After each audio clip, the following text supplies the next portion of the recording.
Okay, in this video, I'm going to talk about everybody's favorite topic, pricing. But more importantly, I'm not going to just tell you how to price your artwork properly, but I'm going to also explain the way you want to view pricing to always secure the sale. You see how to actually get someone to fall in love with your price no matter what the price may be. And if you can understand these concepts, you're going to find yourself selling artworks at higher prices with ease.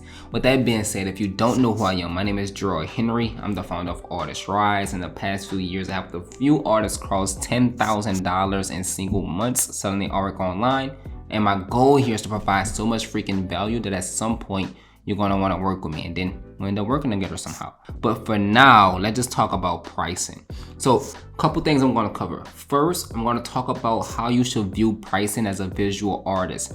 Second, I'm going to tell you how to price your artwork as a beginner. And then third, which is my favorite, I'm even going to share the 3 key tips to sell any artwork at just about any price. If you understand number 3, you're going to literally crush it. I like saying that, you're going to crush it. But here's the thing.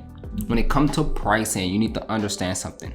The price of the actual work itself is not as important as 1, the perceived value, and then 2, getting that perceived value in front of the right people. I'm going to explain this a little later, but for now, let's just talk about what you need to understand about pricing. You see, when it comes to selling artwork, there's no true right or wrong price. There are people who are pricing artwork using all type of different metrics and thoughts and philosophies, and who's to say who's right and who's wrong? There's no real right or wrong answer. You see, somebody can have an 18 by 24 artwork and charge $300. A different person could take that same 18 by 24 artwork and charge $3,000. And then you can hand that same artwork to Damien Hirst, and then he could sell that artwork at an auction for $300,000, if not $3 million.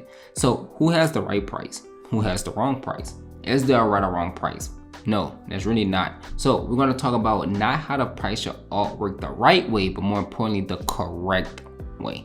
Now, if you're here and you don't know how to price your work, I'm simply about to tell you how to price your work. This pricing is based 100% on what I've just seen to sell consistently across all my artists, just about at any stage. So this isn't a formula. This is literally just pricing that I've seen that sells regularly with ease. So if you're selling prints, I typically like to have prints priced anywhere from 100 to 500 USD. If you're embellishing those prints, it can get up to maybe 750, 850. If you're selling originals, I typically like to have originals priced anywhere from 500 up to about 5,000, depending on size and detail. Now keep in mind, this is very base pricing. If you're new and you're just beginning, you probably want your artwork to be priced about 2,500 on a high end. If you've been selling for the last 45 years, keyword selling, not creating. If you've been selling for the last 45 years, then probably you want to go to maybe 10, 12, 15,000 if that's something you're comfortable with. But for base number purposes, we're talking about 100 to 500 for prints, 500 to 5,000 for originals, depending on size, depending on detail. Now that you understand pricing, go ahead, pause this video, price your artwork accordingly. That's what we're gonna move on to the next couple things. Now that you understand pricing, let's move on. So now we're going to talk about understanding perceived value. And this is where it gets really important. Once you're able to understand the perceived value, it won't matter if you're selling a $5,000 print or a $5,000 painting.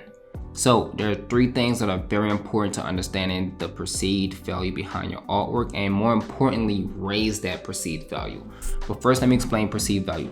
So perceived value is the value that someone perceives your artwork to be worth. The higher the perceived value, the more likely they will purchase.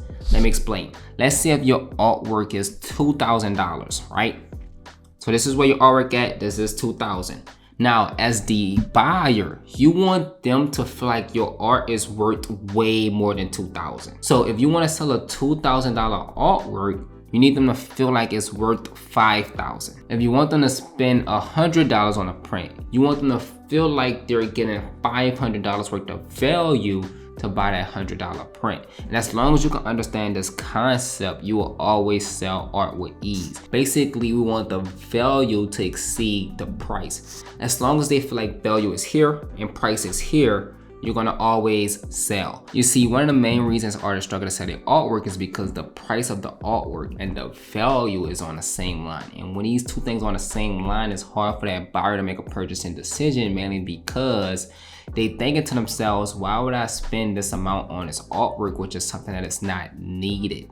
You see, it's different if it was needed, but it's not. In that case, what we need to do instead is raise that perceived value as much as possible, because if someone could feel like they're getting something that's worth $2,000 for $500, they're more likely to make the purchase, and that's what we want to do.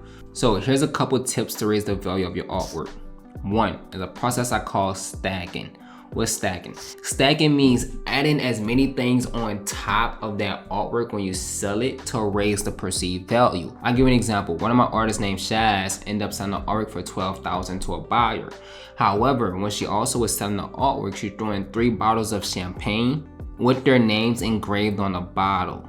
Included with that, she also threw in a few prints. Included with the prints, she also covered shipping and had the artwork framed for them and had the artwork hung. So now the value of the $11,000 artwork raised through the roof because she added those things. She stacked on top of the purchase. The cool part is that same buyer came back and spent a total of $18,000 with her because of the additional value she added to the artwork while stacking.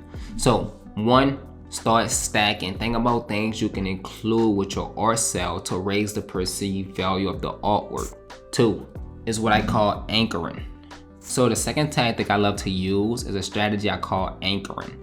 If you're an artist and you're selling directly to the buyer, this could be a huge benefit for you if you use it properly. Basically, what you're doing is you're using the illusion of a higher price point before mentioning your actual price. And when they think about that price in correlation to your price, they're more likely to spend the money on your price because the value is raised in comparison to the other price. This could sound confusing, so let me explain. A fun tip I help all my artists do is they'll typically try to sell the most expensive artwork first. Let's say they have a $2,500 artwork for sale. They'll always go for the $2,500 artwork with the assumption that this person probably can't even afford this artwork. But if they can't afford it, that's completely fine because they get to switch them to a premium print. What is a premium print? Typically, that's an embellished print. They'll usually sell these prints anywhere from about $400 all the way up to $1,000 for a single print. Now, why the heck would somebody pay $1,000 for a print? Well, if you offer a print for $1,000, that seems like a very expensive print. However, when somebody comes to you to buy an original and an original costs $7,000 and don't meet their budget, and then you tell them, hey, you have a print for only $1,000, that $1,000 seems really reasonable in comparison to the $7,000 original. You see, let me break this down. You see, in life, we judge if something is expensive or not expensive based on the comparisons we're able to make. We only know an iPhone is expensive once we compare it to other phones. But if there's no other phone to compare it to, it's hard to justify the price. You see, $1,000 for a phone may seem very expensive. However, if everyone else was selling their phones for $3,000, you'll instantly think $1,000 for an iPhone not that bad in comparison to the $3,000 for other phone companies. So you want to use your artwork in comparison to other works of yours to raise the value of the less expensive work. So let's recap. Let's say you usually sell your prints for $300. Somebody shows up to buy an original, but that original don't meet their budget because it's just too expensive. Let's say the original costs $5,000. $5,000. Now you tell them, hey, I understand $5,000 can be a bit expensive. However, I have to do a print of the same size artwork and I think it'll fit your budget. And then you only charge $750 for that print. Now, $750 sound expensive. However, $750 for a print in comparison to the original being $3,000, it don't sound that bad. And this is how my artists charge premiums for their prints or their less expensive works and still make a ton. It's because they make the comparison to other works that are much more expensive. Third, and this is one of my favorites, referencing. So if you can make the right reference, it'll instantly raise the value of your artwork. And I'm gonna just keep this one really clear, really straight to the point, and you can use this exact same one. So the average gallery takes about 50%. A really great gallery takes about 30%. So next time you're in conversation, before you get to price, just say this. I would usually sell this artwork for $4,000 if I was selling it through a gallery. However, since I don't have to cut the 30% commission to the gallery, I can sell this artwork to you for just $3,300, or that 30% difference maybe. Now, what's gonna happen is they're gonna correlate that this piece is a $4,000 piece through the gallery, but because they're buying it directly from the artist, they basically get in a steal, they get an incentive. And then it do not discredit you as an artist because it's not you discounting your work, because you still get the same amount originally. However, it's going to build you guys' relationship, and it's also going to build the perceived value of your work, because they're going to understand that they're purchasing a $4,000 artwork for $3,300. Here's the thing. You're not going to find this information anywhere else online. And this is exactly the same tips I share my artists that allow them to crush it. And all you have to do is apply the same thing. It works, and it works extremely, extremely, extremely well. It is up to you to apply it. With that being said, I'm gonna recap once again. To raise the perceived value of your work, you just wanna focus on doing those 3 things. If you can combine some of these things, that's even better. So once again, 1, stacking. Think about what all you could add on top of the artwork as like a little freebie just to add value to the work, perceived value. 2, anchoring. Offer the expensive artwork first every time, because once you switch them to the affordable work can still be expensive, but because it's not as expensive as the expensive work, it seems very, very doable. And then 3, referencing. Reference what your artwork would typically cost inside of a gallery, because as long as you do that, they're gonna put inside their head that's the value of the work, which is very true. In a gallery, that's typically what it will sell for. So it makes your artwork feel like a steal from them purchasing directly for you. And if you use all these practices that I'm explaining to you in this video, you're gonna be selling. And you're gonna be selling alongside with building strong relationships with your buyers. With that being said, definitely subscribe if you want to continue to learn the tips that literally no one is talking about for visual artists, and the same tips I'm using to help my artists crush it every single day. Also, I'm gonna put another video here explaining exactly how my artists make sales and crush it and hit their goals literally just about every single time. With that also being said, I should be seeing you on the next video. Peace.